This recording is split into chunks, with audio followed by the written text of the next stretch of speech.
In this video, I'd like to show how we composited a green screen video with a virtual world, complete with the ability to add shadows and reflections.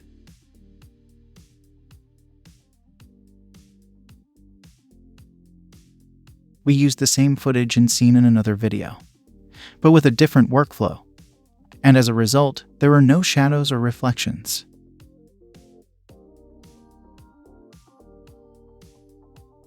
So, let's go over the general workflow, and why we decided to take a different approach.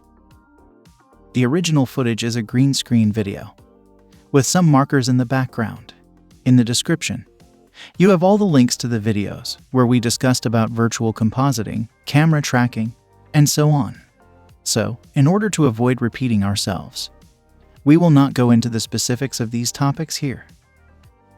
When you need to composite green screen footage with a 3D scene, the first approach is to track the camera movement, export the 3D scene, and then composite the live footage with the virtual scene. This is something that can be done in any compositing software. So, with this workflow, we have two different layers, one on top of the other. The 3D scene is the level below. On top of that, there's the green screen footage. The 3D scene moves exactly like the live footage, as the real and virtual cameras move in the same way. But, once again, this is a topic covered in previous videos. This workflow is perfectly acceptable, and is commonly used in compositing. The issue here is that the live actor is not truly a part of the virtual world. As a result, he or she cannot cast shadows, or be reflected in other objects. We need to figure out how to make people live inside the 3D world.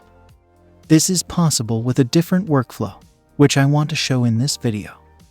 It is not something we invented ourselves, but it is generally used to achieve these results. The idea is to embed the live video directly into the 3D scene, making it feel like it's a part of the virtual world. The first step is to export the keyed video, in order to remove the green background. This is something you can do directly in Blender, or any other compositing software you want. The video should then be exported as PNG transparent images. Now, in the virtual world we've already created, import the video as an image plane. Now we have a plane with live action footage. Because this plane is in the 3D world, it can interact with the light in the scene. This is the scene where we also have our track camera, which moves exactly like the real one. And here are the markers that correspond to the markers in the live video. We use these markers to add some basic objects so that they perfectly match the position of the real props. Watch the video in the description for more information. We can scale and position the plane to our liking. However, when we open the camera view and play the animation, we can see that the live footage is clearly out of sync with the camera movement. This is due to the fact that it is not linked in any way to the virtual movement of the camera. We need to figure out how to make it move in time with the track camera.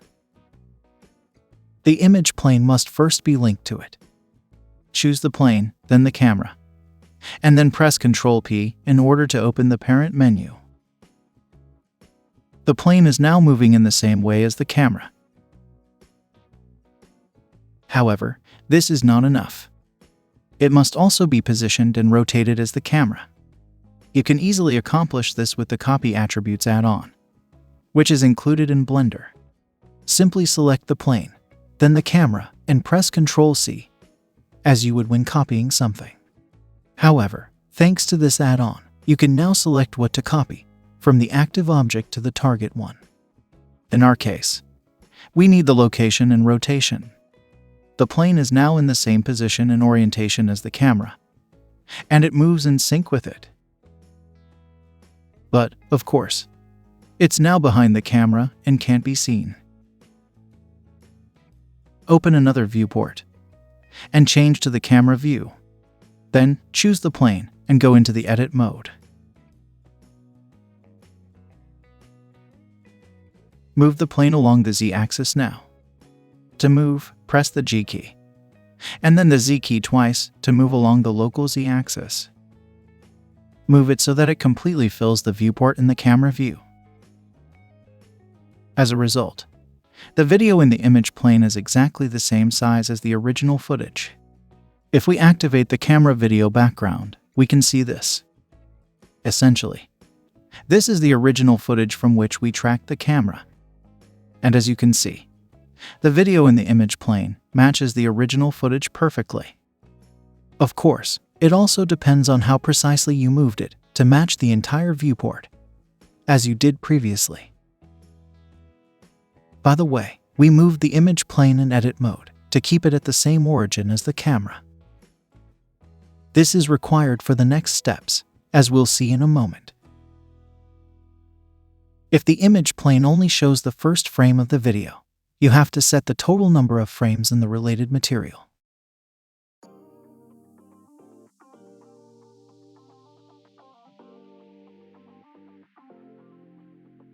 Now we have a keyed video that moves in the same way as the original footage. But there's another issue. The image plane is in an ineffective location. It is not in the virtual world position where the actor should be. In order to interact with the light, cast shadows, and so on, the actor should be roughly here, as in the real footage. With a simple trick, we can do this while maintaining its actual relationship with the camera. When we return to the object mode and scale the image plane, its true position in the 3D world changes, but its appearance in the camera view remains constant. This is possible because as we scale the plane, it grows larger, but also moves away from the camera. And it moves away because we placed its origin in the same position as the camera, as previously explained.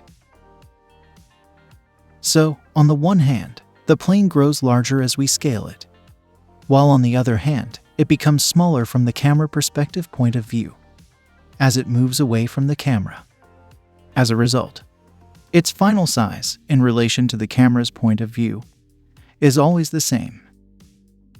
However, the plane is now positioned where the actor should be. But we're not done yet. The question is how we can scale it, so that it is exactly where it should be. We can do this by using the feet as a guide.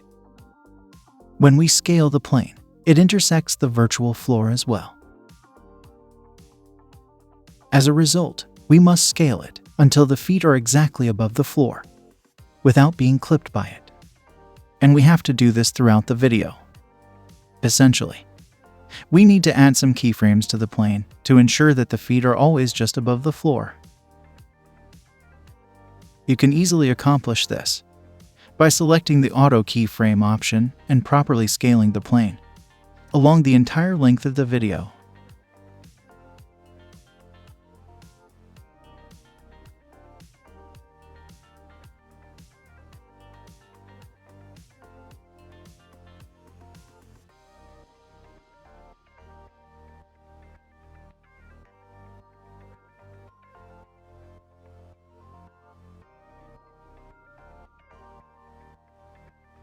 As a result, the image plane casts shadows, and the actor is reflected in the floor and water.